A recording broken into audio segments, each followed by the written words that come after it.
बोलिए पंच परमेष्टि भगवान की जय। द्वादशांगमयी जन्मणि मातेश्वरी की जय। प्रथमान योग वर्णित पुराण पुरुषों के जीवन से ग्रहण करने योग शिक्षाएं की चर्चा की श्रृंखला में आज सावरण से शब्द है सगर चक्रवर्ती। अयोध्या में जन्मे दूसरे चक्रवर्ती भरत चक्रवर्ती के बाद सगर चक्रवर्ती हुए। उनसे ये सीखना है कि जो उपदेश दूसरों को देवे स्वयं भी उस पर अमल करे। जो उपदेश दूसरों को देवे स्वयं अपने जीवन में अपनाए, ये शिक्षा ग्रहण करने योग्य है। सगर चक्रवर्ती ने अपने पूर्वजों के द्वारा बनवाए गए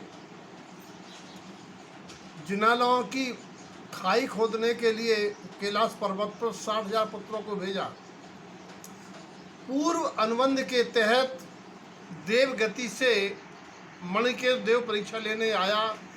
विक्रिया रूप धारण करके उनके पुत्रों को मार दिया और विप्र रूप में पहुंचा कि महाराज मेरा पुत्र समाप्त हो गया, क्या करूं, मैं किसके आश्रय से जीवित रहूं। सगर चक्रवर्ती बोले, विप्रराज संसार की व्यवस्था है, जो जन्मता है वो मरता है, दुख मत करो, साहस करो, धैर्य से रहो।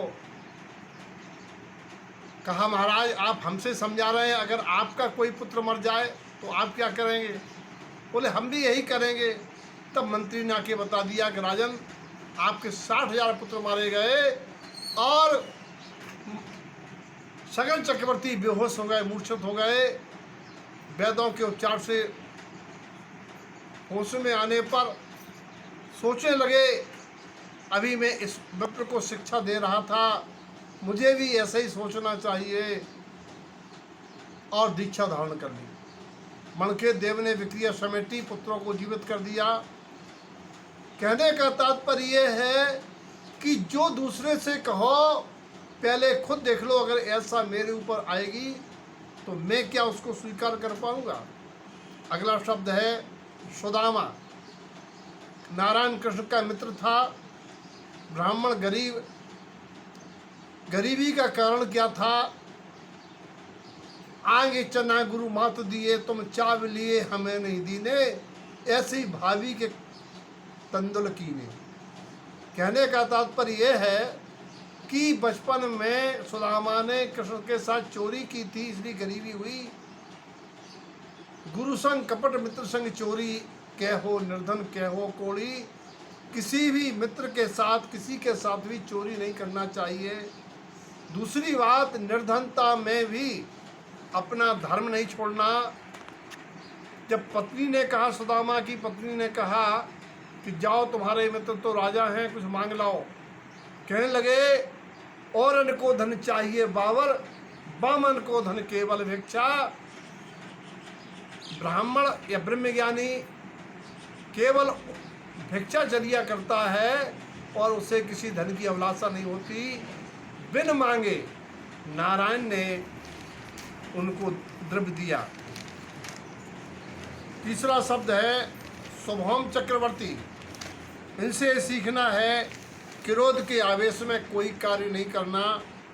क्रोध के आवेश में उन्होंने रसोइये पर गरम गरम खीर उड़ेली, वो बेहतर पर्याय को प्राप्त हुआ और शुभम चक्रवर्ती को विक्रिया से नमोकार मंत्र की अभिनय के माध्यम से सब परिवार मार दिया।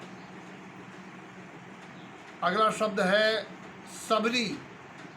सब जानते हैं वनवास के दौरान बलभद्र नारायण लक्ष्मण को सबरी ने मीठे बेर खिलाए थे।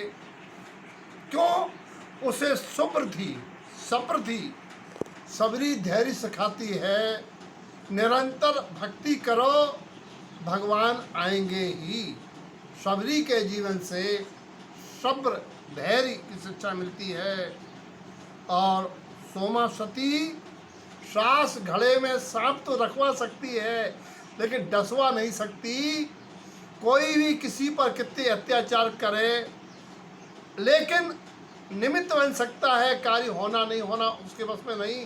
अगर जीव के खाते में पाप है तो निमित्त के द्वारा दिया हुआ संकट कारगर होगा, और पुण्य है, धर्म है, तो कोई कितना भी कुछ उपसर्ग ढावे कुछ नहीं हो सकता।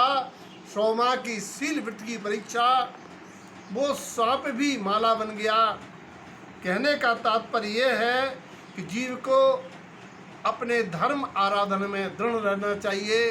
लोक लाज, लोग क्या कह रहे, उसके ऊपर से प्रभावित नहीं होना चाहिए। शेष शब्द आगामी समय में।